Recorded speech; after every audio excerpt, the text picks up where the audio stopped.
Well, hello there, fellow Megamaniacs, and welcome to a very special program here on the Dan channel. I am your host, DWC, Daniel William Clark, also known as Robot Master Unit DRN003, codename Cutman. And today I have a very special guest with me. As you know, this year marks the 10th anniversary of MegaMan the movie by Blue Core Studios. And my guest today is none other than the man who made it all possible, the film's director, writer, and I'm pretty sure a few other tasks as well, Mr. Eddie LeBron. Hello there, Eddie. How are you Oh, today? I'm doing pretty solid. And yeah, very nice introduction because I'm having kind of military flashbacks because I did do, like, of all the films that I've worked on, this was the one where I was like all over the place in every department imaginable. Long 3 years. Wow, that's really cool. Yeah, really. I remember having talks with you in between, and you were telling me about you were doing this on one day, that on another day, helicopter shots this or something, and editing that. And I was like, man, this guy's really on the ball here. That's really cool. So Oh, yeah, yeah. how do you feel, man? This is quite a milestone in the journey, wouldn't you say? A lot has happened in 10 years. Professionally, personally, spiritually, metaphysically. It's very hard to fathom that it's been 10 years because it's weird. It feels like 10 years, but it feels like it was yesterday. Because I Mm, mean, that film took 3 years of my life. Like, that was a predominant part of my development as an adult. Like, this film actually bridges the gap between childhood and adulthood for me. So it was like this whole growth period. And recently I've been rewatching a lot of the behind the scenes material and all that. And it's like weird kind of reliving this very raw, very personal, but also exciting part of my life. Because that part of my life was the most rewarding, fun, magical part of my whole professional career and personal career. So it's like 10 years is interesting because I think I'm now like the age that June was when he was in the movie. Because when I did the movie, I was like in my early 20s. I was like, I started shooting this when I was 19, 20. And it's like weird that I'm like here, like now. It's wild. wow, that is really cool. That is really cool. There, it's almost like I imagine looking back at all your notes and your behind the scenes material. It's sort of like looking at old journal entries and things like that. The feelings come back to you, and you sort of remember everything that comes with it, and must give you a really healthy sense of nostalgia there. Oh, it absolutely does. It's interesting because like when you after the film was completed, we did this whole screening tour with it. And the screening tour was, I mean, that was an exciting, I was traveling all over the country and that was just perpetual joy. Uh, Seeing the reactions that fans would have watching it, seeing how people were so excited by it. And it's like, that's the bittersweet thing is like, I don't know, like, even if like, no matter how far I make it in my career, there's nothing that can top like the general raw excitement mm. and visceral like positive energy that came from just that whole experience of making it and then screening it. So it is nostalgic, like looking at even like photos with fans and like the conventions I went to. It's emotional in like the best sense, like, and here we are 10 years after the fact, which is crazy. Really, it really sounds like a great journey from start to finish there. Mhm. Tell me, do you have people still ask you about the movie, or do they still talk about it? Do you ever come across like discussions about the Mega Man film? Oh, all the time. Every time like a little bit of news comes up on the Hollywood Mega Man movie, it's like you see something about our movie. And I mean, to this day, like the YouTube upload of the film, I mean, it's like nearly like 3 million views, and the comments are still active. The first 5 years were people sharing their thoughts on their movie, and then the second 5 years were people being nostalgic for the first 5 years. And now that we're 10 years removed, I was reading comments about like, wow, I saw this 10 years ago when I was like in middle school, in high school. And it's weird now, people are being nostalgic about a fan film that was released like 10 years ago, because there was a lot of people that were like excited for this. Because I mean, fan films now is a very like interesting thing, because we're now like much further along in this kind of uh, development of the internet and viral videos, and how the internet is digested. It's like a whole different world now than it was 10 years ago, especially like the mid 2000s, when like the mid, 2005 onward was like, that was like this powerful fan film epicenter. So getting excited about fan films was a much more visceral, palpable, electrical thing that was present. So seeing people get excited about this movie was so fascinating. Them watching it was fascinating, and now 10 years removed, people are nostalgic about it, which is uh, just that is a lot to digest. It really is. That's really something. I mean, it's true what you said about fan films. They've gone from these little niche things that people would do just for fun, essentially, to all of a sudden the production values. It's like they rival that of some Hollywood productions. Like I see some of the Star Wars fan films that are made these days, and even fan films about other things, and it's like, wow, this was made by just a group of fans on the a far more limited budget than what might go to a Hollywood thing. That's really outstanding.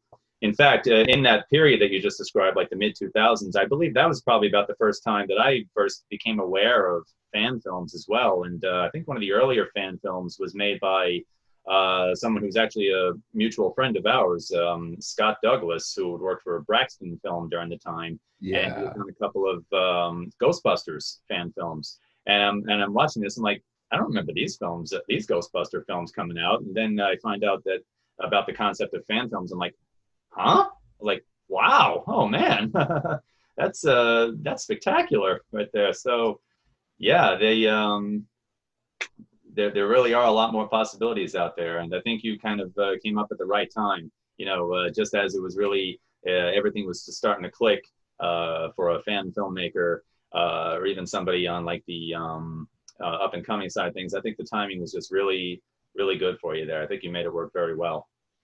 Oh, thank you. Yeah. Yeah, no, I still remember, like, if you look in the credits of Hank Braxton's Return of the Ghostbusters, like, I'm not only in the movie, but I'm listed, because like I was, as soon as fan films became a thing, which it started with like fan films like Troops and just all these small little things that were popping up in the early 2000s that like immediately caught my attention. And I still remember correctly, like Hank Braxton's Freddy versus Ghostbusters, that was like very early on in like what a fan film was. And it was like that was caught in the wave of fan films, because that was one of the early ones that caught a lot of attention. Then he followed it up, and he was doing a whole slew of fan films. And Yeah. I mean, yeah, he's like, you kind of think of fan films, and he's kind of one of those pioneers. And I mean, he was an inspiration for me. So he did his fan films and inspired a bunch of us, and then it just kind of snowballed from there. Um, so I mean, like Freddy versus Ghostbusters, so it's like a 2004 situation, Hmm. and that kind of led into the 2 years after that, which was when I went to do my own Ghostbusters fan film, and that Ghostbusters fan film led into MegaMan. So it was like this perfect storm of things that happened in early to mid 2000s to establish like what a fan film was. And now, like, I mean, it's definitely a whole different ball game now. The saturation of YouTube and the saturation of online content makes it harder to have like a successful fan film, because you kind of have to every fan film up the bar. And now the bar is so high, it's really hard to create something to exceed that bar. So I mean, it's like we're in a whole interesting like situation in terms of like fan films are like kind of not only a thing of the past, but also it's now kind of waiting for that next elevation. Yeah, I think that we're now in an era where fan films are whether directly or indirectly, sort of inspiring what comes out of the Hollywood films now to some degree. Like maybe some people in Hollywood would see what sort of projects the fans work on, and and they think, well, maybe we ought to take it in that direction. On the note of Ghostbusters, I recall in late 2000s or so, there was a Ghostbusters video game that was created. In a lot of ways, it's really Ghostbusters 3, the Ghostbusters 3 movie that we never got, as it has the original cast and everything. But one thing that I found really amusing about it was that in the firehouse, there's a little Easter egg, I guess you can call it, where you look in the corner, and one of the main characters in the Braxton Film Ghostbusters fan films was Ed Spengler, who was supposed to be the nephew of Egon Spengler. And in this video game, which was made by Atari, I believe, you look in the corner and it looks like a child's drawing. The game takes place in like early 90s or so, and it says, "To Uncle Egon, love, Ed."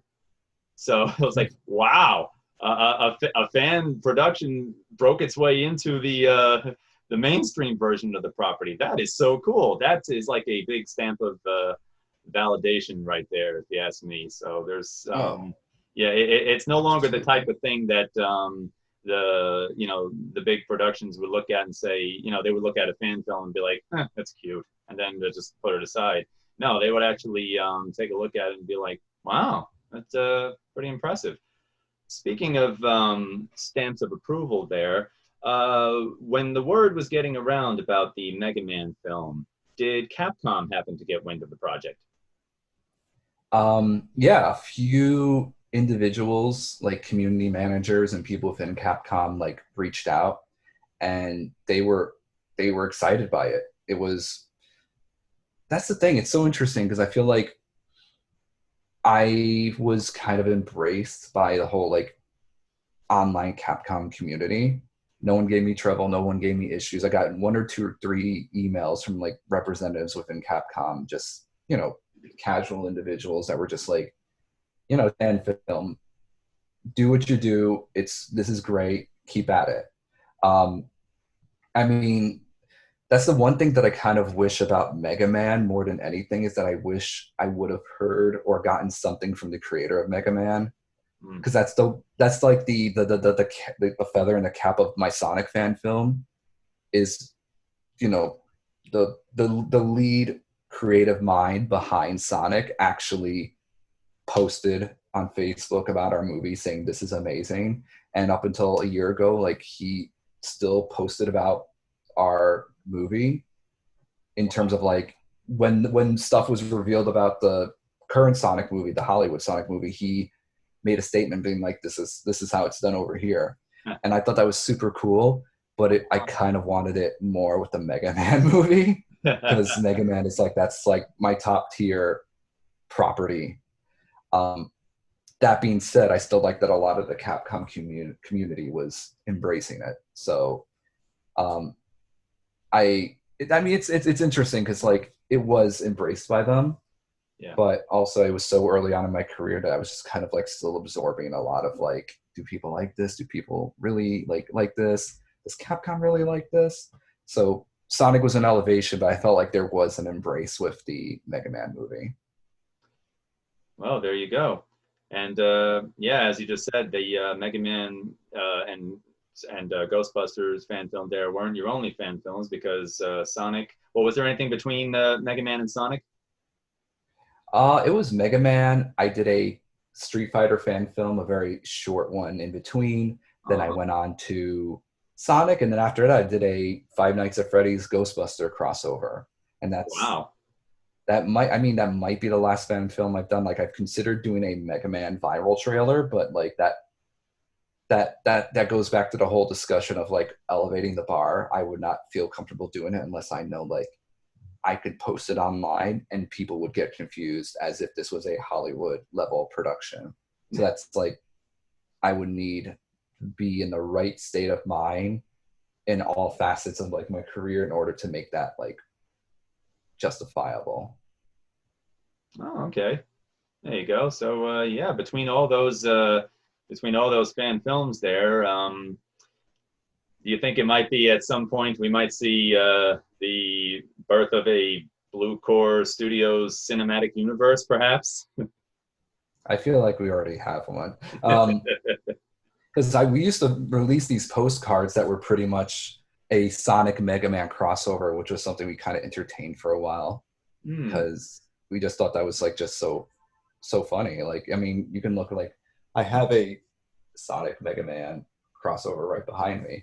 That Nice. idea is just so fascinating and interesting that we considered it, but also it's just like as we elevate each project, it just becomes more taxing. Like I'm actually surprised with the Five Nights at Freddy's versus Ghostbuster film. Like that's a tough act to follow just because it was the one fan film I did where it is exactly how I wanted it to come out. Like Oh. it's hard to find that film where you've hit every bullet point or every nail on the head and really have fulfilled yourself as like a content creator and go, this is exactly what I wanted, or it exceeded it. And I feel like that was the film that did it. So it's like if I do something, it would have to fall in the ballpark of like exceeding my expectations. Oh, I see. Very good. Very good. And yeah, they I remember actually talking about Mega Man and Sonic crossovers. I remember, I think it was either during the time you were working on the Sonic film, or maybe just after. But that was when they started releasing Mega Man and Sonic crossover in comic book form. And I I thought to remember myself, that. wow, Yes, isn't I that do. amazing? What timing is that? How about it? As if it was just everything just lining up right there. You brought them together, and now they're doing it together, and that's a really cool poster you got right there. And tell you the truth, I've got my own little Mega Man and Sonic crossover right behind me right now. Oh wow, you have the post. That's Yeah, amazing. I exactly. love it. Yeah, thank you. I said to myself, as far as I'm aware, there weren't officially released posters of the fan film. So I said, you know what? I got an idea. So I said, let me go ahead and see what I could do. Like take the pictures and ask maybe Vistaprint if they could make a poster size thing. And they said, yeah, okay. So I said, bingo, that's great. And I love them right there. Oh man, that I haven't seen that Cutman poster in like years. Oh my goodness. Yeah, we have like a limited run on that Sonic poster full size. I think there's only like 50 exists of it. So Oh, I'm wow. surprised. I mean, I'm surprised not more people decided to just print it on their own because there's high res versions online that you can just print from. Oh, that's amazing. That's amazing there. Yeah, that cut man image right there. That's a picture that I don't think will ever leave me. I mean, when I first I mean, that was one of the teaser posters. That's like a gorgeous. I still remember like a visual effects artist who consulted on the movie for like a few weeks. A friend of mine, he just gave us like a random image of Cutman posing, and David just like whipped that poster in like an afternoon. And I'm like, hmm, there's a teaser poster. That's teaser poster number 3 or 4. outstanding. What was one and two like Mega Man and one of the other Robot Masters? I think the very first teaser image we had was actually a web. It was on our website. It was like a wanted poster for Dr. Wily. Like it was like the splash page for the film when we announced it. Oh, Because it was so interesting because like we didn't officially announce the movie until like we had footage and it was like far along for us to like promote it and feel good about it. okay. But we put up casting calls and like right away people were like, there's a casting call for a fan film from the guy that did that Ghostbusters fan film. And it was like at that point we're like, okay, so we need teaser images. So we pumped out a website splash page. We pumped out I think the very first poster was like a photo of like June as Mega Man just standing straight triumphantly. And it was like just that poster. Um, Combined with like literally just this logo against black. And then following that came the Cutman poster, and following that came the final Mega Man poster, which I think is what was splashed on the DVD, the limited release DVD. Nice, nice. Yeah, I remember when I saw that casting call. I popped up and it said casting call for Mega Man. And I'm thinking to myself, not the Mega Man I'm thinking of. Couldn't be. And again, this goes back to that thinking of not yet being altogether familiar with the concept of fan films there and stuff like. But it's Mm-hmm. going to be a casting call. It's going to be right for Mega Man. It's going to be right in. in the city there. It's like, I gotta go for this, man. So yeah, that was quite an experience there, and I remember we had some conversations about it afterwards, and one thing led to another, and you offered the part of Cutman to me at the audition there, saying that my voice would be really good for it, and next thing I know, well, actually, the way you said it was, you said we were having a discussion through instant messenger, if anybody remembers that. And yeah. And we were talking about it, and you said, I think your voice would be perfect for this empowering character. And that's when you showed me, well, I don't think it was this picture. I think it was one of the other, there we go. One of the other concept. I remember the exact photo you're talking about. Yeah, It was that cut man, but not yeah. silhouetted. It was him against a gray background. It was like our second render of the character. Right, right. It was something more like that. Like he was standing more upright, looking this way, or something like that. He wasn't like in an action pose or anything. But you showed me his picture. I'm like, oh wow, cut man. So yeah, we talked about it, and I said, awesome, yeah, count me in, man. It's gonna be so cool. But yeah, and after I'd seen it for the first time, and I hear my voice acting as Cutman's voice right there, and how dark and scary. So I'm like, I'm kind of scaring myself right here. Holy cow, this is that's me. Whoa, boy. The evil Mega will pay. I'll cut him down to size. And I remember asking you actually when we were doing the recording. I remember asking you, how would you like me to perform it? I said, do you want me to do it like seriously? Do you want me to do it like regular? Do you want me to do it like the Ruby Spears cartoon, maybe from the mid-90s? I could do that. Yeah, something like that. But yeah, then see how it came, and everything was just, oh man, that was that was a really good time. I was so happy about my participation in it that I went ahead and I put it on my business card. On the flip side of my business card, I did like a composite image of me in one of my stage performances, and right alongside is Cutman just standing like that. So I'm like, there we go. But that was so yeah. cool. Yeah. Oh no. I do remember like giving you direction for that, because I was very specific. I don't want it to be like the Ruby Spears cartoon at all. Like there was a big debate about how we were going to voice all the characters, because like the only thing that we had to work off of aside of MegaMan Powered Up was the cartoon. So we wanted to sway more towards, with the robots at least, we want to sway more towards something more grounded and a little bit serious, because the whole film is like very light and fluffy and very like, you can either go the Dark Knight route, or you can go the first the Avengers route. Yeah. And we want to go more towards that route. So I still remember like having a discussion with my producer David, and we're like, he cannot sound like the cartoon. This isn't happening. But then for a while we did the exact opposite. We're like, we're gonna have him sound like the cartoon. Because we just had multiple discussions about how we were going to do the voices and where we were going to go with them. And I think like the biggest like definitive thing in our head is like, you cannot sound like the cartoon. Like that. There's a level of cheese that we can go, and Cutman just like overdid it. And we were like, no, don't do it, Daniel. Don't do it. I think my favorite bit of his was in one episode where, this is the Ruby Spears cartoon now, him, Cutman, Gutsman, and I think Crystal Man are playing cards, and Gutsman tells him, here, cut the cards. And of course, Cutman being Cutman, he takes the head shears and gives a little snip, and then Gutsman's like, hey, and Cutman goes, you said you'll cut the cards. So like, yeah. If I remember one of those those Ruby Spears Cutman lines, it's that one. Well, then of course, his guest appearance on an episode of Captain N the Game Master, he had one line, Yes. and he tells him, Cutman's the name, cutting is my game, and I don't mean hair. And I remember for the premiere, I actually had a shirt made up that said that. And let me see, do I have Oh it? my God.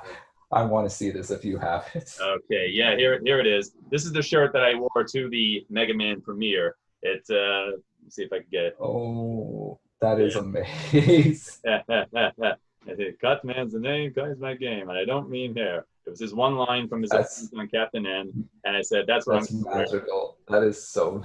Yeah. That's magical. I forgot all about that shirt. It's been so long.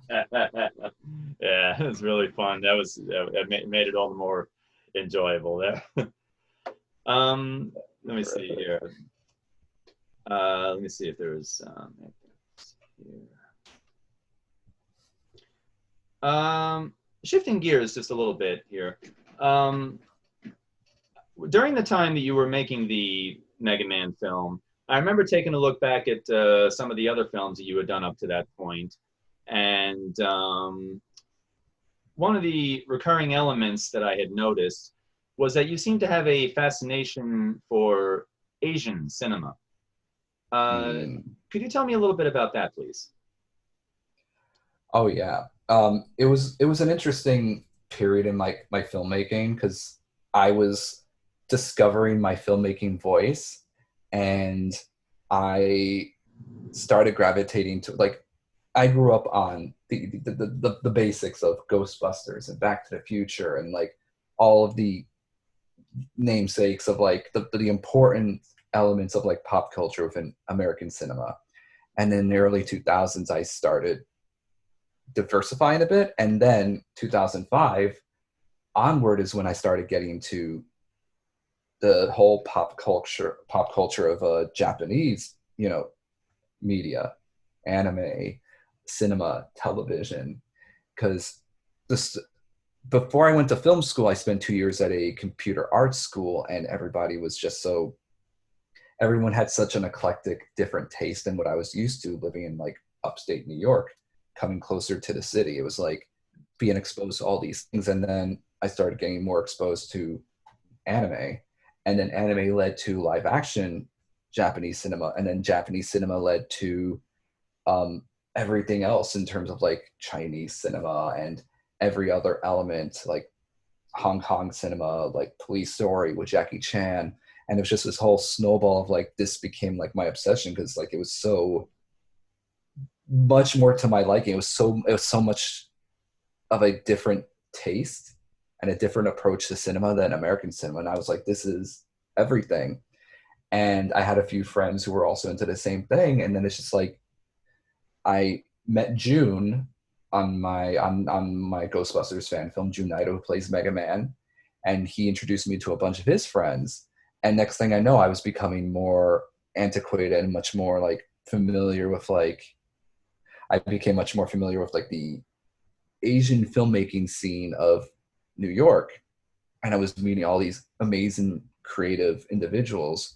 And I'm a minority myself. I'm a Puerto Rican filmmaker, and just kind of like having this connection with everyone just kind of led down this road of like I wanted to make films with these these individuals. I want to make films with these people, and it just became a period in my life where it's like I want to capture the energy that I feel when I watch those movies, when I watch In the Mood for Love, when I watch like even something more obscure like Natural City, which is this highly underrated science fiction film from Korea. It's like it was a snowball because it started with June and then it went to Sung Mo's show and then it went on and on and on from there. Next thing you know, I'm just like, I kind of want, and I just love the language of that, that whole area in terms of like Japanese is so beautiful and Cantonese is so beautiful. And I mean, I guess it's just because I've been exposed to Spanish my whole life Hmm. that I'm desensitized from it. So like all these languages that I was not familiar or accustomed to hearing in my upbringing was just, this is so beautiful. This is so different than what I used to. And that kind of is what led me into a fascination with like Asian cinema and pop culture. Oh, it's very good, very remarkable there. Um, yeah, and they were very well made films too. And Thank you. I can't remember the name of the movie at this time, but I believe it was one of your short films, and it was and I do remember one of the actors in it was named Eddie Wong, and my first thought was, is that the Eddie Wong who was the motion capture actor for Liu Kang in Mortal Kombat 3: The Game? And if I'm not mistaken, I think you even did an audio commentary for that one. And I'm listening to the things that you're saying, and one of the things that you mentioned was that in Asian movies, there's hugging, but there's no kissing and things like that. I'm like, wow, That's something I hadn't noticed that actually, but yeah, it's there's all just little different all just little different aspects in these films right here that really is like, wow, it's like you were saying before, you're so used to one thing that when you see something from a different culture, and it's like it's so intriguing there. So, but yeah, I think you did a good job with those films there. They were very good. Do you have any favorites of those ones that you made? Substitute. I made that in 2009, like the year leading to MegaMan, and I still think it's the best film I've ever made in my life. Wow. I'm never gonna top that film. I accepted that years ago when you just like, because I think my biggest regret is that I didn't push that film harder, because like when I created that film and I had it in my film school like that, I was in the dean's office ready to get a scholarship for like the movie. Like the movie was gonna like get me to this whole nother level. But I wasn't a senior. I was like a junior making this. So it's like, wow. So like we have someone who did this thesis level film that is so tight and emotional and profound and well executed, but he's a junior. So it's like that film, like I still have good memories of like that film. Just I often considered remaking it with my modern sensibility and my modern, like, because I feel like there's a few things I could do better, but also then I feel like I might desensitize how well executed that film is. I've considered reapproaching like the thematic, just content of it, because I feel like my sensibility then, as just someone in film school versus me having grown and been through relationships and human interaction, I feel like I can have a whole nother approach to it. But the original was that's like lightning in a bottle in terms of like, if I came up with a perfect short, I mean that's as close as I ever came, and I still adore that movie. All right. Very cool. Very cool. Um, where would one be able to find some of these movies of yours? I think a lot of them exist on the Blue Core Studios YouTube. Like that Blue Core Studios YouTube is kind of like this whole cool archive of 98% of the movies that we made, aside from maybe one or two, which honestly will probably end up there within the next few months, older films. But like that has like a good history of the films that we made. And if there's nothing there, they're probably on like my Eddie LeBron YouTube. If you search for some of these films directed by me, you will find them. They're all out floating there somewhere. Okay. Very cool. All right. A couple of more things I have here. We talked about like the storytelling. You talked about visuals and things. Another thing that I feel has always been a make or break aspect of a movie that I truly feel that the Mega Man movie did very well was its usage of music.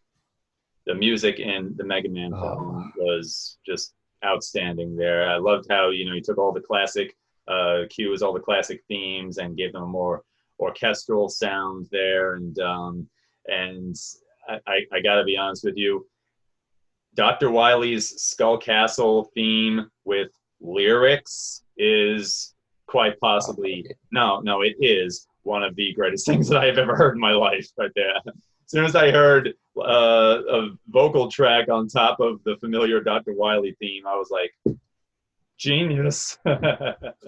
So could you tell oh me a my bit god, about what the discussions with the film's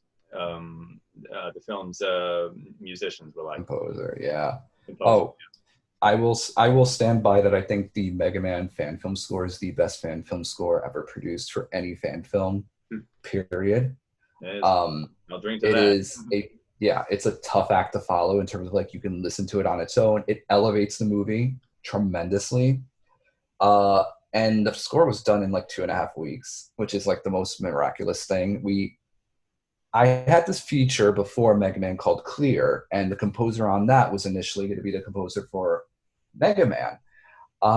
But he was so tied up in a lot of new projects. He was like, I don't know if I can handle the workload of doing a feature so quickly, but I know this one guy, Daniel James. I think he might be interested. He would like the opportunity. And I'm like, talking to Daniel James, I'm like, okay, so I mean, we got a tight window here. We are going to go down to the wire. So like, I don't know how we're going to do this, but like, do your best. And that was the thing. Like, I was not expecting miracles. I was just like, if you need to reuse cues, if you need to go simple, like just do what you have to do. I understand it is a small window of time. And that's the thing. Like, I still remember there were a few times where you're like, I don't know if I could do this and this. I'm like, you, not to say like, don't put any effort, but like, I understand we're in a time crunch. Do whatever shortcuts you need to do, as long as you. And I gave him a list of like, as long as you hit this note and hit this note, hit this. As long as you do that stuff, like, let the story and the visuals carry. And he went beyond that. He did everything 100%. In 2.5 weeks, he did a complete 90-minute score. Like, for a 90-minute movie, he did the allotted music needed for a 90-minute movie, and he created unique cues and themes and adapted older themes and well-known MegaMan themes, and just like within a small window of time, he created something that I am just flabbergasted he did. Like, beside myself, he made the deadline with 3 days ahead of time. He gave it to me 3 days before the deadline, which is like insane. He not only did it within the timeline I gave, he did it ahead of schedule. Yeah, that's incredible. That almost reminds me of the story of when James Cameron was trying to get the musical score for Aliens finalized.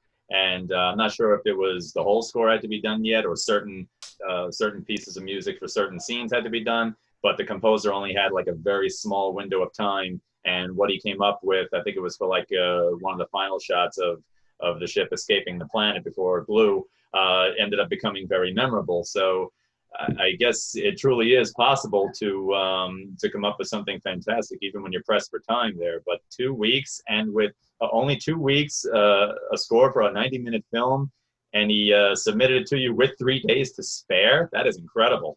Huh.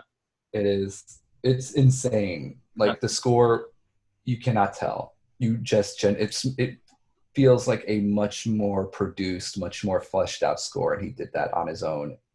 And I mean, it's still. I mean, I made a lot of movies with a lot of scores, and it's just something about that score is like, that's still my favorite score, and that's no slight on any other composer. It's just like, when you take, it's one thing to accompany a movie, it's another to elevate it, and then it's another to do what he did beyond elevate it in 2 weeks for a 90-minute film. Like, that's, I don't know. I always message him every few years, and I'm like, you did that in 2 weeks. He's like, Eddie, I know. And now he's doing like amazing things. He's working on major video games, and he's working on major films and DVD releases, and like everything, like the whole spectrum of things he's doing now. And I'm like, wow, like, back in his humble beginnings, I was that nonsense fan film that he pumped out in 2 weeks, and you listen to it and you're like, yeah, this is why he made it. He's that good. Awesome. Really cool. Tell me, Eddie, were there any experiences that you had while working on MegaMan? Any like learning experiences or anything of the sort that you took with you when you worked on your future projects? Oh yeah. The first three that come to mind, the whole film was a learning experience, all of it. The first was learning how to work with actors, not in terms, because at that point I knew how to communicate and work with actors, but after that, I became more of a in-tune actors director in terms of like motivation and context and subtext, and like getting behind like the meat of a character and being able to dissect the character, which, actors want something to work with emotionally. They want something to feed off of when they're developing a character. And I feel like MegaMan was like a transitional period for me, because at that point I was like still very much like a very much of a underdeveloped director. I had all these stories. They had some motivation behind them, but like, I didn't have the mental development to be like, let me get into these characters with you. And I feel like after MegaMan, I kind of was able to get myself into a headspace of knowing how to work with actors and talk with actors and get them where I need to for a performance. And then I think number two was just being able to adapt. Like, MegaMan made me adapt, and I had to make sacrifices and compromises and adapt to certain situations and know that you're not always going to get what you want, but you have to be smart enough to roll with the punches and get what you need. So that was a highly important one. And then just number three, it was more of, I learned the hard way to not just cut it down to the wire, which I wish I carried on to Sonic, but that's a whole nother story, is like in terms of like organization and all these other things that I took for granted while I was making Mega Man, like made me a much better, much more efficient producer. And that's only like the tip of the iceberg. Like there's so many things in terms of like appreciating the size of a crew, because it was just me and maybe two other people on a given day, someone to hold the boom mic and someone to buy food. Like there was no crew, but I learned why there's crews, because I was doing the job of 20 people, and every shoot day was the most exhausting day of my life. So you pick all these lessons. I mean, filmmaking's learning by doing, and I did a feature film for $6,000 with no crew over the course of 3 years. I mean, that's learning by doing. Wow. I think that's a good lesson for all filmmakers there, learning by doing. And you really come to appreciate all the resources made available to you there. That's very cool. Absolutely. Very cool. Okay. Well, no, that's pretty much all I have here. Is there anything you'd like to add? No, it's so fun and so interesting revisiting Mega Man. Like that's the thing. It's like the last few weeks as we led into this anniversary and thinking back, like I don't know, it's like it was one of the best periods of my life. Even though I'm happy with where my career is now. I'm happy with where I'm going. I'm happy with where I am now and headed, and like, I have a different perspective on life and all that, but I look back and I'm like, that was an ambitious kid, and he was carefree, and he jumped into this crazy situation of wanting to make a Mega Man movie with no resources. And like watching that film, I mean, just like the segments that I saw, because I haven't sat through the whole thing in years, like watching certain like moments, and it's like, oh my God, how did I have the gall to like do this and jump into that? And it's because that kid was just so ambitious. Like, and that's the thing, like I think that's an interesting thing as a filmmaker now, is I try to recapture who that kid was, because that kid was just so tenacious and just unhinged. And I feel like my best films and my best projects are when I tap into that little kid who did it. And that's the thing, like for every one or two things I want to hit that kid about, like, why did you do this? Why did you do that? There's like 5 that come out of Mega Man. I'm like, wow, you were a pretty cool kid there. Why can't I want to be you when I grow up?